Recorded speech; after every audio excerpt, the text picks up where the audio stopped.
This is the HS210 blue, it's the same as the red. The altitude hold may be a bit funny if it's stormy outside like it is today, so it's not going to be perfectly held in place. However, on a good day it will. I recommend not flying this outside. The controller is very easy to use. It's same as normal. You can do flips. You can change the rates. You can trim.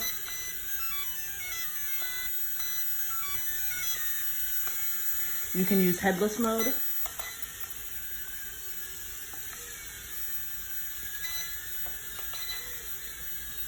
There's auto start and stop, so I can press the button to land automatically. And I'll take it over to the couch right here.